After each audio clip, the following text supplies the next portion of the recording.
Գյուրջան Կասկադ, հասանելի բնակարաններ 65 ամիս մարման ժամկետով։ Այդ գումարի չափ Գումարի չափ ընդհանուր գումարի չափ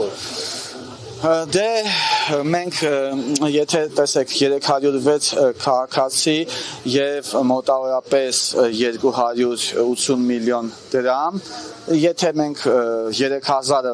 հաշվենք նույն ստատիստիկայով ինչ տիպ կստացվի, հետո 10000-ը հաշվենք նույն ստատիստիկայով ինչ տիպ կստացվի, այդ թվերի մասին է խոսքը, բայց սրանք ուղղակի մեր հաշվարկներն են, սրանք կարող է սուբյեկտիվ լինեն, որովհետև կան քաղաքացիներ այստեղ ումից գողացել են ընդամենը 42000 դրամ, բայց կան քաղաքացիներ այստեղ ումից գողացել են 8 միլիոն, 10 միլիոն, 12 միլիոն, 20 միլիոն, 53,000 դոլար, հենա 5 միլիոն դրամ, թվերը չափազանց մեծ են քաղաքացիների համար եւ այստեղ նաեւ այս քաղաքացիները, որ հայտնվում են սև ցուցակներում, դա անգամ չի բխում բանկերի շահերից, որովհետեւ այդքան միլիոններ, որ տրամադրվել են այդ քաղաքացիներին, բնականաբար այդ քաղաքացիները ունեցել են մաքուր պատշաճ, վարկային պատմություն եւ հանիրավի հիմա հայտնվում են սև ցուցակներում, որը պնդում են, որ նաեւ բանկերի շահերից չի բխում, նրանք պետք է հետևություններ անեն։ Այստեղ ուղղակի կան ինչ-որ տարեր, ինչ-որ քրեական տարեր, մենք նման կասկածներ ունենք, որ հակակոռուպցիոն կոմիտեի ուշադրության տիրույթում պետք է լինի, որ այո դատախազության ուշադրության կենտրոնում պետք է լինի։ Մենք կարծում ենք, որ կա այո անհրաժեշտություն դատախազության հետ նորից քննարկումներ անելու,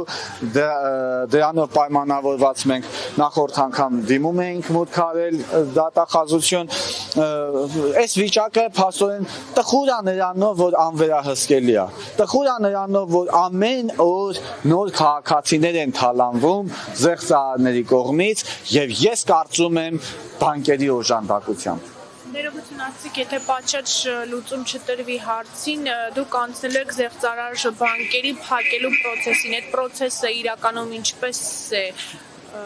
գործարկվում։ Ցանկացած քաղաքացի ունի իրավունք կանխարգելելու հանցագործությունները, հա։ Հիմա մենք ունենք իրավունք կանխարգելելու հանցագործությունները։ Մենք ասեցինք, որ հանցագործությունն է տեղի ունեցել, դա փաստեց քննչական կոմիտեն, դրա մասին վկայեց ազգային ժողովում գլխավոր դատախազը, բայց եթե այդ հանցագործությունները շարունակում են տեղի ունենալ, չի վերահսկվում իրավիճակը, մենք մեր իրավունքների պաշտպանության տրամաբանությանը հետևելով գնալու ենք ուղղակի ֆիզիկապես փակել բանկերը, որպեսզի քաղաքացիները ուղղակի չթալանվեն։ Այսօր այսքանը,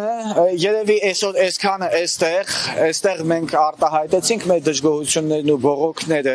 այստեղ արդեն խոսեցինք այն ամեն ինչի մասին, ինչը որ կար, մենք հիմա պատրաստվում ենք գնալ հակակոռուպցիոն կոմիտե, որտեղ կլինենք ուղիղ ժամը 14:00-ին, այսքանը շնորհակալություն։ Հիմա այստեղ ավարտում ենք 14:00-ին, այնտեղ սկսում ենք։